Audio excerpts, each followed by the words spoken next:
Hello, everybody. I hope you're well and in good health. For those who will be joining us today, welcome. Thank you for the availability. I've been absent for a while, and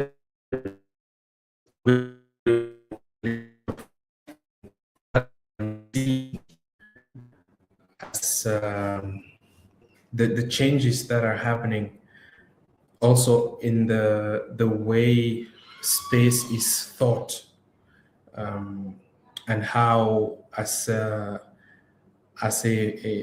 founder of a private company, space technology private company in Africa, how I process it and what we're actually doing at the moment, given this,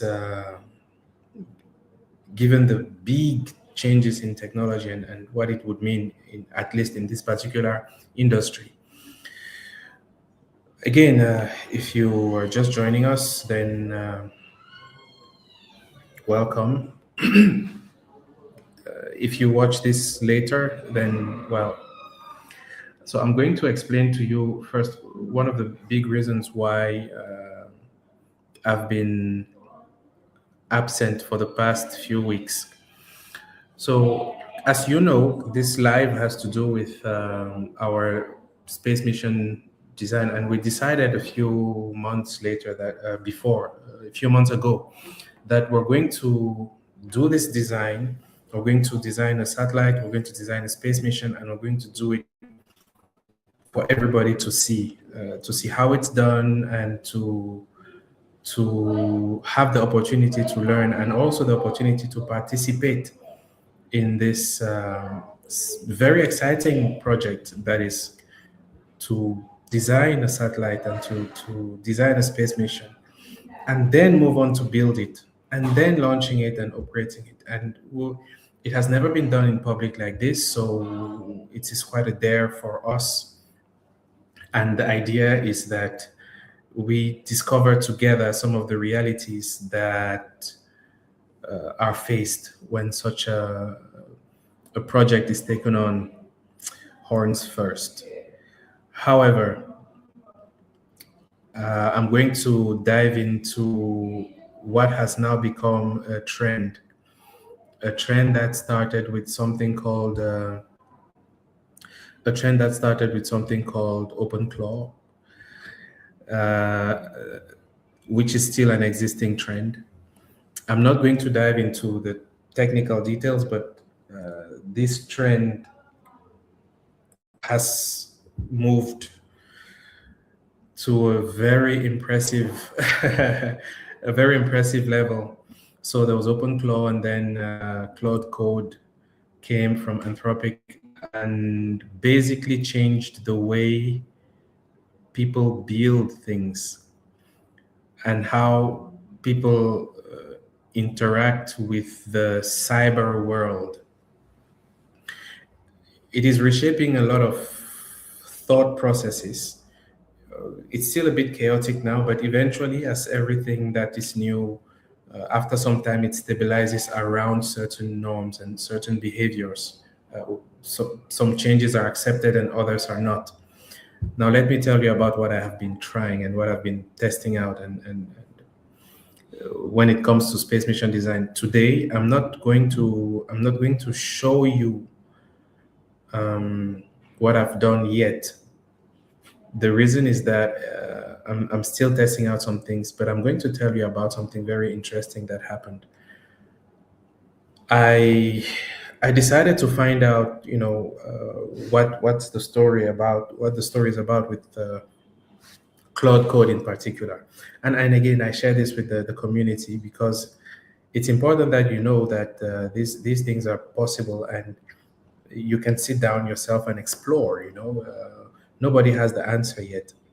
So I said, okay, we are busy with Mission 237. We are designing a spacecraft, we are designing a space mission, and we're going to build it.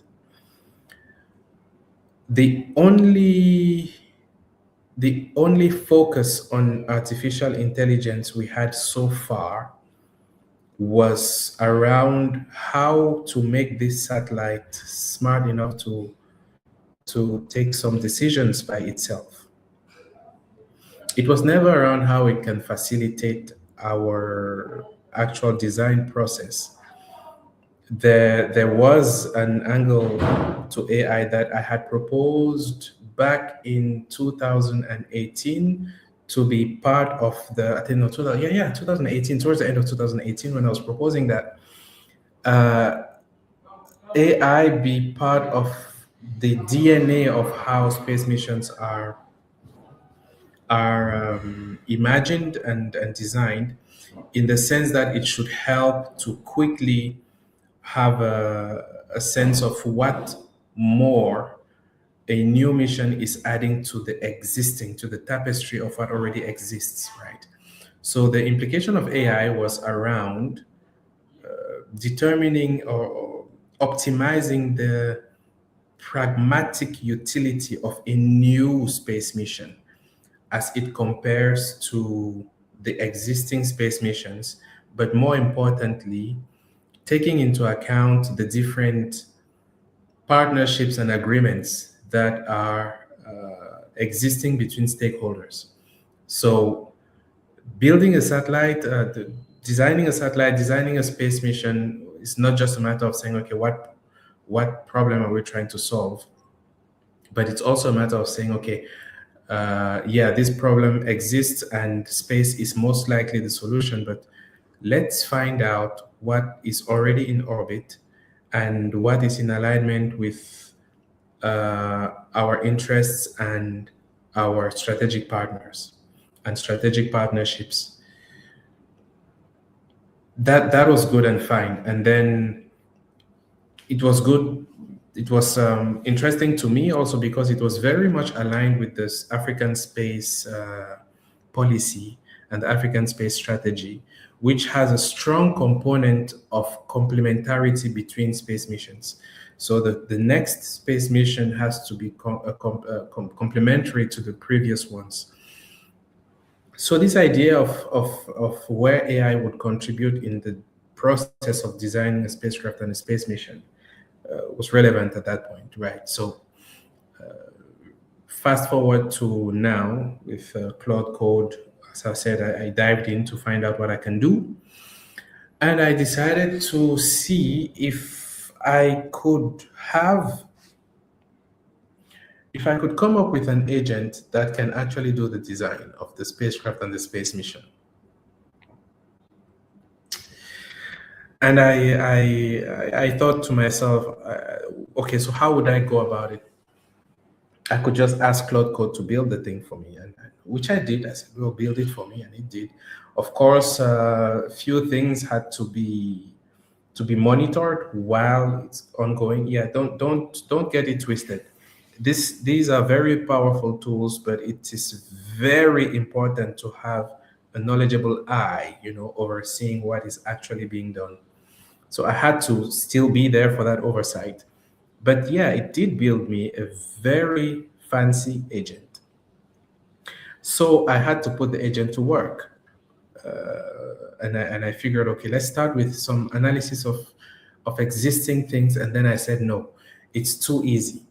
We're going to use the existing works I have done. So some of the missions I recently worked on for training purposes.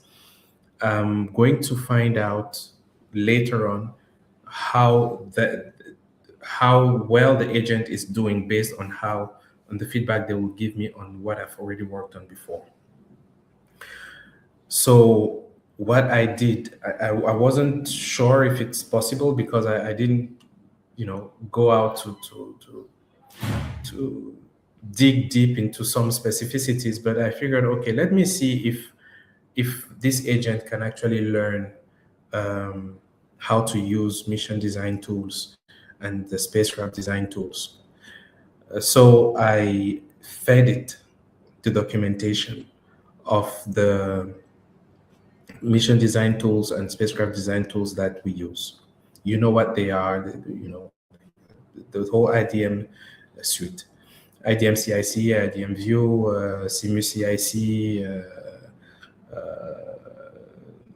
VTS time loop, and all the rest, So I fed the documentation to my agent. But bear in mind, this thing is sitting on my machine, right? And I actually put some guardrails before going out and doing this thing, Like I said, it's important to know what you're doing. Don't just dive into it because it's so powerful. It's precisely because it is this powerful that you need guardrails. So I got it to learn how these softwares work, and then I figured, okay, let's see how good it will be. And I asked it to first work on a specific problem to size a space mission and a spacecraft, which it went out and did. And I was very impressed. And then I said, all right, so let's take it further. Let's run an actual analysis, which it did. And to be honest, as I was reading this, I was thinking to myself,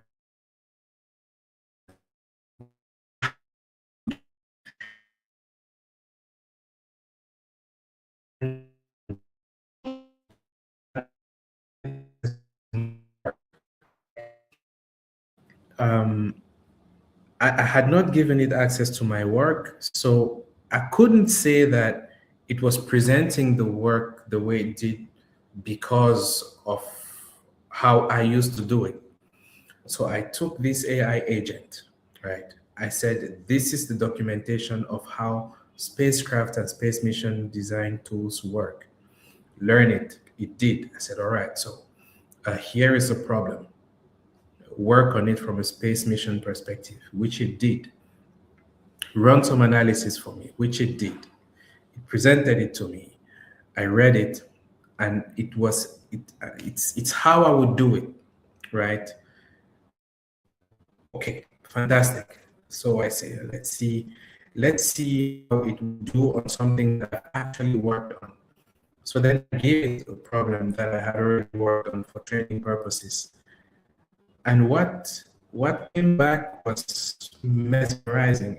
So bottom line, I am not convinced that my work can potentially be shortened by putting an agent to work and adding an AI agent in the spacecraft and space mission design loop. I say potentially because it's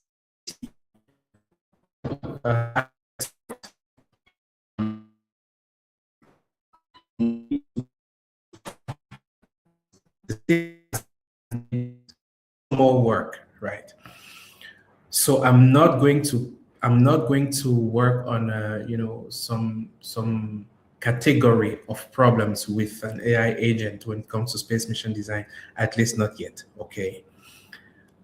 But what I'm working on so far, it's very impressive. So I have decided that, okay, I know enough about this to see how to make it a part of this open mission 237 that we're designing and building. So what I'm going to do is this agent, with those who are already part of the mission design team, I'm going to put it to work, and I'm actually going to make it available as a skill. I'm going to build it as a Claude Code skill, and make it available on GitHub for people to download and try and see. And I'm going to run it before putting it out there for people to download and stuff. I'm actually going to use it for Mission 237. And Mission 237 is going to be the one that will fine tune it to the point where we will now be able to say, okay, we have a skill, a spacecraft and space mission design skill. I can't believe I'm saying this. To augment Claude with. Today, if you know a little bit about Claude Code, you can have different skills. You have marketing skills. You have I don't know, all sorts of skills to empower Claude Code to do things right. And I'm going to put some version of a skill to empower Claude Code to actually design spacecrafts and space missions. And this is what I want to share with you today. The reason why I'm not showing you some of these things is because I'm not comfortable showing you yet. But once I have this coming week, I have some students to look after. I have some projects to look after, and the team. I really want to put the team on it. But next week, when we meet for our weekly live, which now that these things have settled a little bit, we can take back the rhythm we had before.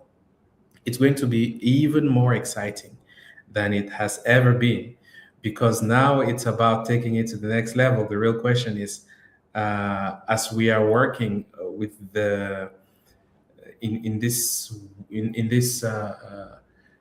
world where there are tsunamis of technology generations and it's hitting us wave after wave, how do you behave? How do you adapt? Do you need to adapt? If yes, how? And, how do you do it safely? How do you do it securely? Right? These are questions I don't know that anybody has the answers. The truth is, it's even scarier because I don't know that anybody actually knows how these agents do what they do. We know they do it. You know, you can ask Claude Code to build an agent, but if you were to actually work out how the agent is actually doing what it's doing, so and that's an active field right now, like actually figuring out how agents do what they do.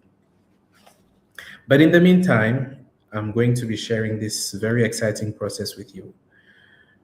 And I want to point something out. I will be doing live videos like this because we live in a world where when a video comes out on a topic that seems fancy, cool, or for which the audience thinks it is extraordinary, the first idea has become that must be AI, right?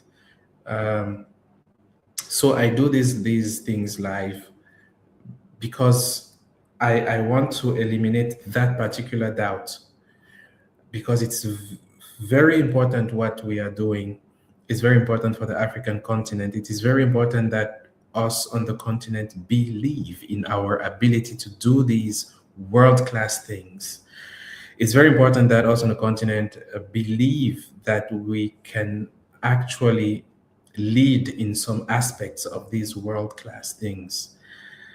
And so a lot of the interventions online from myself and from my team have been live and will keep being live, just so that if you are not quite sure, you can always intervene. And yes, it is true that deepfake has gone to some levels that, even live, there are reasons one may or may not doubt.